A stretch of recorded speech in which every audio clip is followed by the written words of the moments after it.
Hello నేను మిసిఎస్ రావు. మంత్రి లోకేష్ ఆయన స్పీడ్ ఎలా ఉంటుంది అని చెప్పడానికి తాజా ఉదాహరణ కాశీనాయన సత్రం నిర్మాణం. దాన్ని తీసుకోవచ్చు.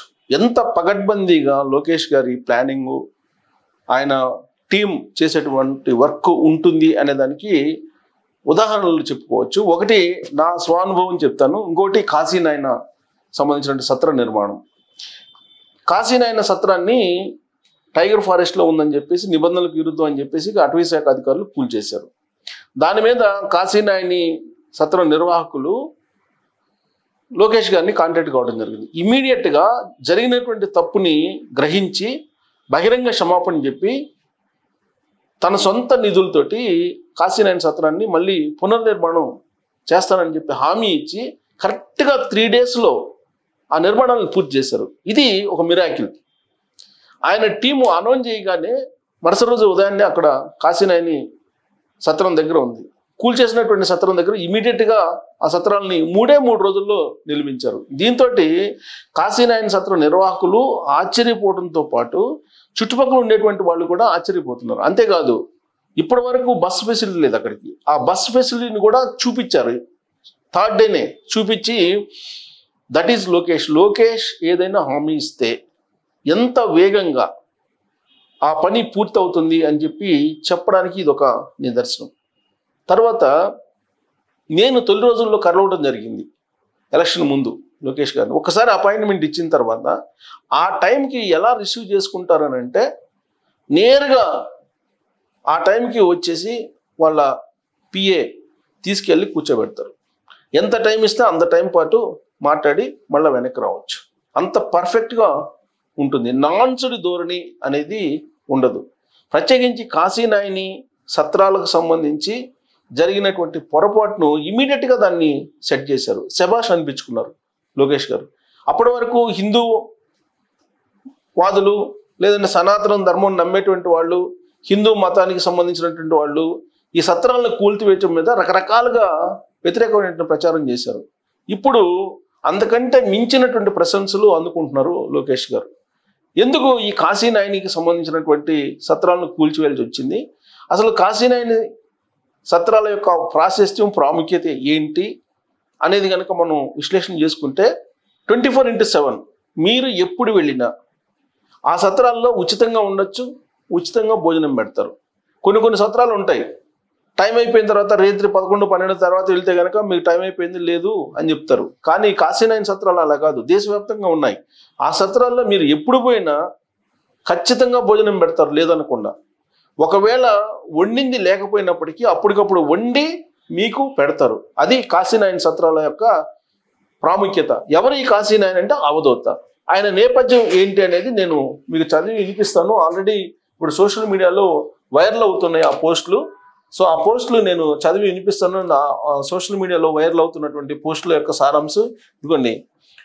దీని మీద రకరకాల విమర్శలు వస్తున్నాయి, అన్నదాన సత్రం కూల్చివేయటం మీద. ఇదిగోండి ఈ పోస్టులు చూడండి, బాగా వైరల్ అవుతున్నాయి. ఎవరు అవధూత కాశీనాయన ఆశ్రమం కూల్చివేత వ్యవహారం, నారా లోకేష్ హామీ, కాశీనాయన ఎవరు, అసలు పేరేంటి, ఏ ప్రాంతానికి చెందిన వ్యక్తి, ఆయన పేరుతో నల్లమలలో ఆశ్రమాలు ఎందుకున్నాయి. దీని మీద ఒక పెద్ద పోస్ట్ రాశారు.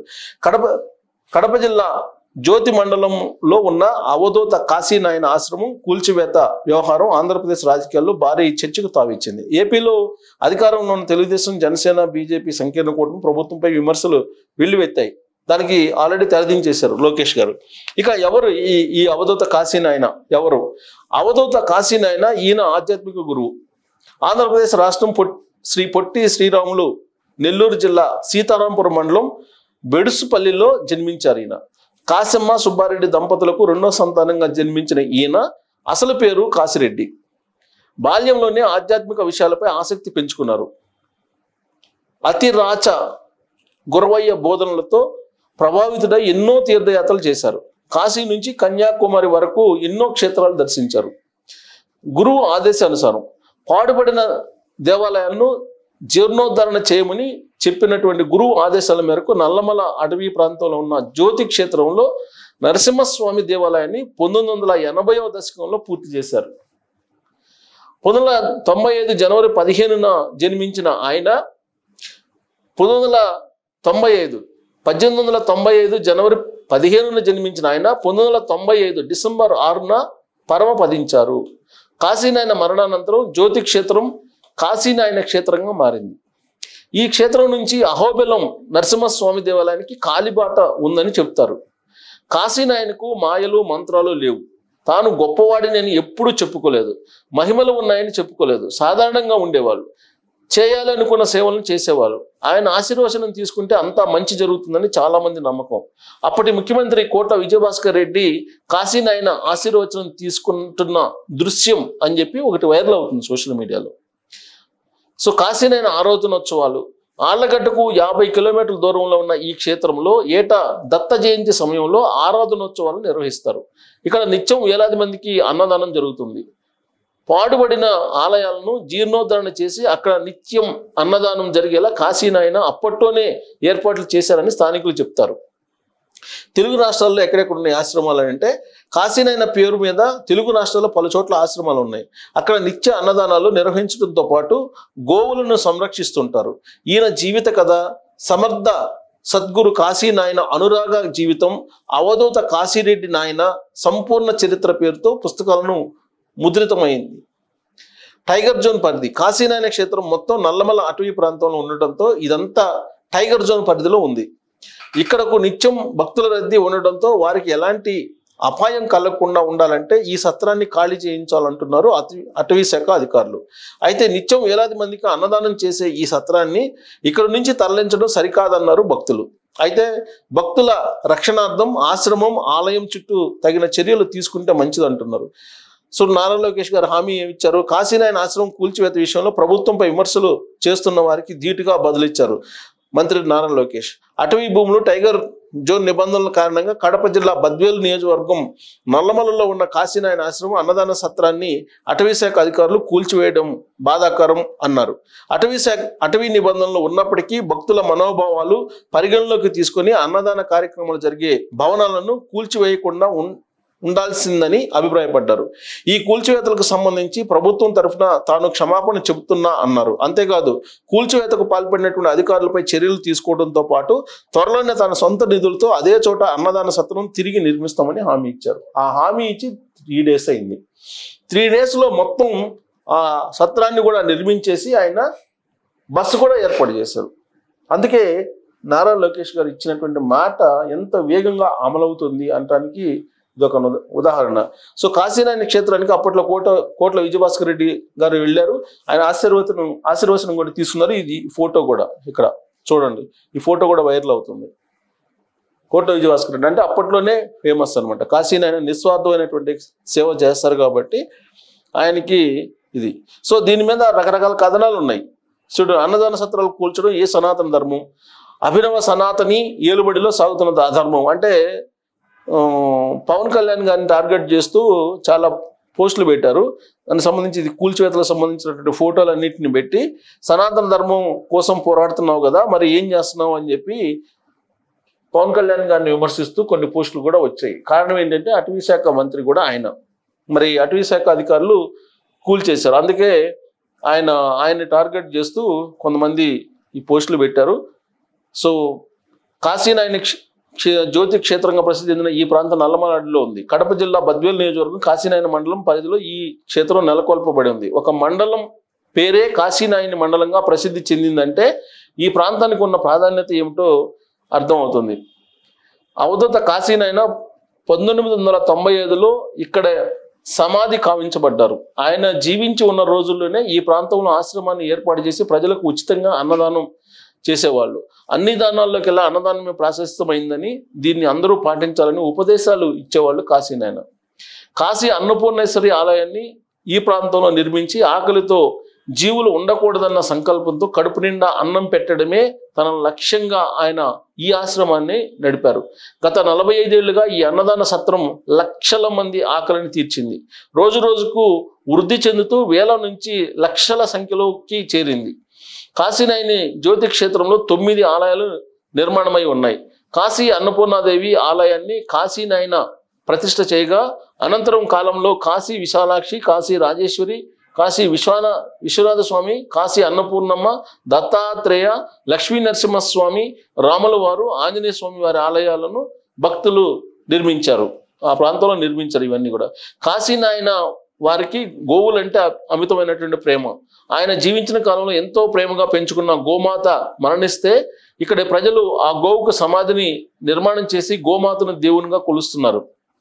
కాశీనాయన సంస్మరణార్థం గోవులను సంరక్షించడానికి 500కు పైగా గోవులను కాపాడుతూ పెద్ద గోశాలను నడుపుతూ ఉన్నారు. కాశీనాయన జ్యోతి క్షేత్రంలో అత్యంత ప్రజాదరణను పొందిన కార్యక్రమం అన్నదానం. కాశీనాయన వర్ధంతి రోజున 3 లక్షల మందికి పైగా భక్తులు ఇక్కడ భోజనాలు చేస్తుంటారు. ఆయన వర్ధంతి రోజు 3 లక్షల మంది వస్తారట. ప్రతిరోజు ఉదయం 8 గంటల నుంచి రాత్రి 10 గంటల వరకు అన్నదాన కార్యక్రమం జరుగుతుంది. ఇక్కడి ఆశ్రమ నిర్వాహకులు ఉదయం 3:30 నుంచి ఈ పనుల్లో తనమనుకులై ఉంటారు. ఇక్కడ భోజనం చేయడానికి కుల మతాలను పట్టించుకోరు. ఏ ప్రాంతం వారు అనేది చూడరు. ఎన్ని రోజులు ఉంటారని అడగరు. ఎవరైనా ఎప్పుడైనా రాత్రి అయినా పగలైనా ఎప్పుడు భోజనం అందుబాటులో ఉండేటట్టుగా ఈ ఆశ్రమ నిర్వాహకులు జాగ్రత్తలు తీసుకుంటారు. ఈ క్షేత్రం సేవకు తోడ్పడేందుకు ఆర్య వయసులు ఓ సత్రాన్ని, రెడ్డి సంఘం వారు ఓ సత్రాన్ని, రజకులు కుమ్మరులు 2 సత్రాలను నిర్మించారు. రజకులు కుమ్మరులు నిర్మించుకున్న సత్రాలను అటవీ అధికారులు కూల్చివేశారు. 500 గోవులున్న గోశాలను ఇక్కడి నుంచి కూటమి ప్రభుత్వం బలవంతంగా తరలించింది. ఇక్కడ శిల్ప సంపద కూడా అద్భుతంగా ఉంటుంది. ప్రజలు తండోపతండాలుగా ఈ ప్రాంతాన్ని సందర్శిస్తుంటారు. రాష్ట్రంలో కూటమి ప్రభుత్వం అన్న క్యాంటీన్లలో అందించే భోజనం కంటే 100 రెట్లు ఎక్కువ భోజనం మరియు నాణ్యతతో ఇక్కడ ప్రజలకు ఉచితంగా అందిస్తుంటారు. అలాంటి ఉచిత అన్నదాన సత్రాన్ని, ఆశ్రమాన్ని ఏకపక్షంగా కూటమి ప్రభుత్వం కూల్చివేసింది.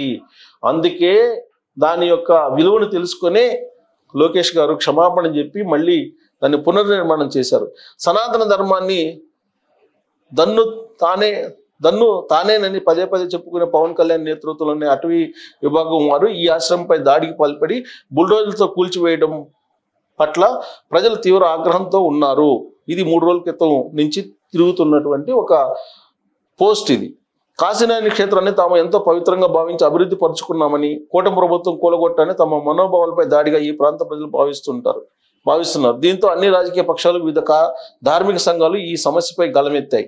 అన్నమాచార్య పీఠాధిపతి విజయశంకర స్వామి, అచలానంద ఆశ్రమ పెద్దలు ఈ ప్రాంతాన్ని సందర్శించి తమ ఆవేదనను వెల్లడించారు. అన్నదాన సత్రంపై, హిందూ ధార్మిక క్షేత్రంపై జరిగిన దాడిపై 17వ తేదీన జిల్లా కలెక్టర్ కార్యాలయం ఎదుట వేలాది మందితో నిరసన తెలియజేస్తున్నట్లు విజయశంకర స్వామి ఒక ప్రకటన చేశారు. ఆయనకు అవకాశం లేకుండా నారా లోకేష్ గారు ఈ సమస్యను పరిష్కరించారు.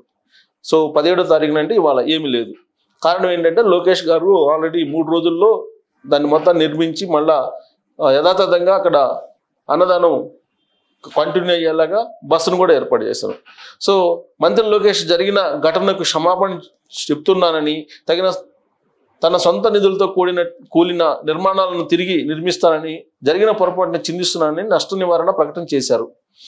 సో ఇదే అంశం పైన దేవాదాయ శాఖ మంత్రి రామనారాయణ రెడ్డి మాట్లాడుతూ కాశీనాయని జ్యోతి క్షేత్రం టైగర్ జోన్ పరిధిలో ఉన్న కారణంగానే అటవీ శాఖ అధికారులు తమకు తెలియకుండానే కూల్చివేతలకు సిద్ధమయ్యారని, దీన్ని నివారించడానికి తమ ప్రభుత్వం ప్రయత్నం చేస్తుందని వెల్లడించారు. ఇదే అంశంపై పలువురు ప్రజాప్రతినిధులు శాసనసభలో కూడా గళం వినిపించారు. సో జరిగినటువంటి నష్టానికి నివారణ చేస్తూ లోకేష్ గారు అయితే సీరియస్గా దాన్ని యుద్ధ ప్రాతిపదికన చర్యలు చేపట్టారు. ఇక ఇవన్నీ వాళ్ళు విమర్శిస్తూ పోస్టులు పెట్టారు. సో ఇవన్నీ ఆర్ఎస్ఎస్ వాళ్ళు, విశ్వ హిందూ పరిషత్ వీళ్ళందరూ కూడా రంగంలో దిగారు.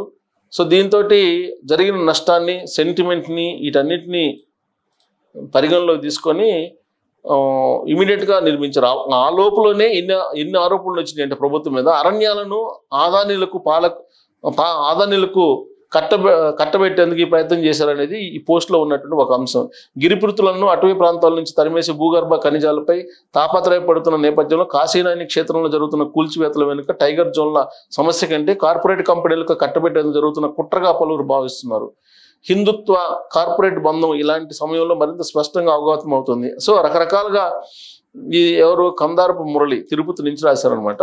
సో ఈ పోస్టులు 2 రోజుల నుంచి తిరుగుతుంది. వీటన్నిటికి కూడా శాశ్వతంగా తెరదించుతూ లోకేష్ గారు తీసుకున్నటువంటి నిర్ణయం అభినందనీయం.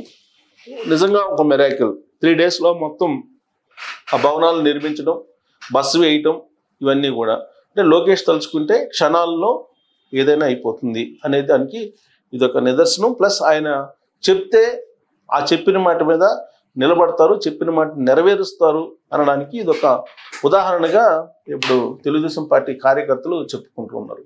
మరి లోకేష్ గారు తీసుకున్న నిర్ణయం మీద మీ అభిప్రాయం ఏంటి అనేది తెలియజేయచ్చు. Thank you.